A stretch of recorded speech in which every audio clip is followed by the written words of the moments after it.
I really wish this was clickbait, but sadly this is the story of me picking up my brand new Tesla Model 3 long range and it breaking on the first day of ownership.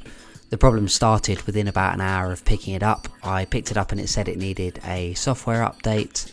So I duly did the software update, having read online about software updates and all the improvements Tesla bring. So obviously there was an update available whilst the car was on the back of a ship coming over to the UK. And I installed the update and that's where the problems started. Now I'm making this video because I think it's important that people understand when you buy a Tesla that there are lots of things that they really get right and that are brilliant about this car.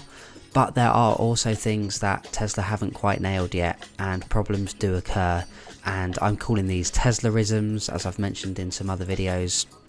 And you do get faults and you do have to reboot it from time to time because it is ultimately a computer on wheels.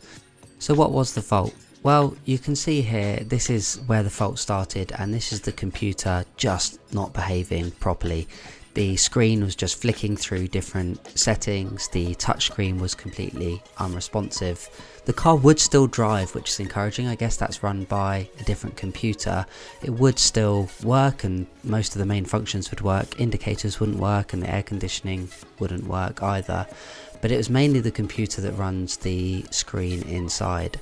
So here's a little snippet of me explaining it to Tesla. Hi there, yeah, I just picked up my new vehicle today. And it seems to have quite a major fault that's just started, and I'm hoping that you can help.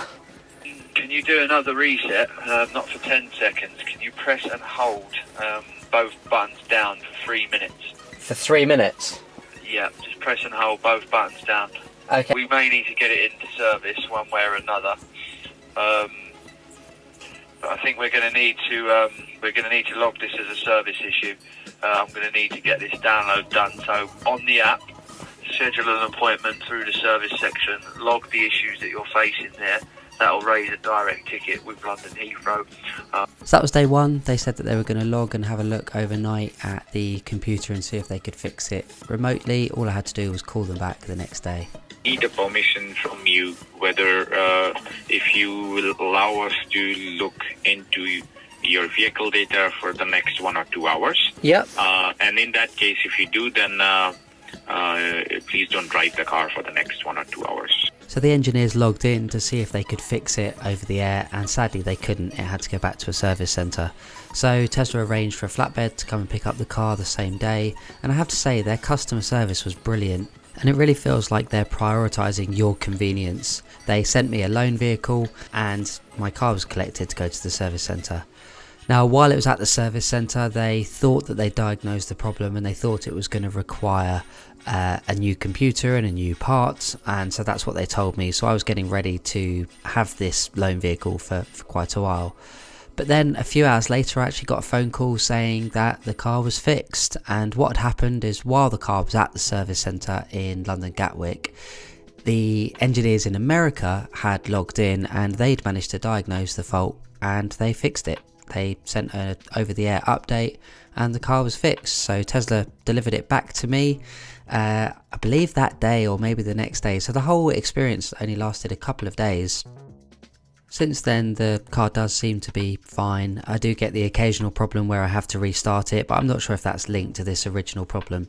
But the reason I wanted to make this video is, again, just to let you know that if you're the type of person who gets frustrated when your phone needs to restart or your laptop needs to restart, or you can't quite figure out the Wi-Fi settings on a new Netgear wireless router, then maybe you're not the type of person that should be buying a Tesla just yet. I think there are a few teething problems and there are a few Teslaisms, and you need to buy into it knowing that that is the deal with Tesla. And don't get me wrong, I love it. I absolutely love the car and I'm okay with putting up with those things, but not everyone will be. So I just wanted to make this video just as a reality check for people, that just to know what you're buying into.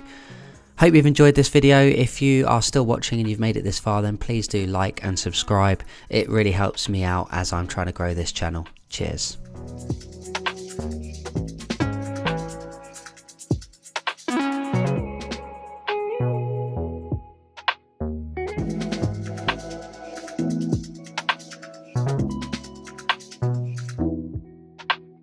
Bye.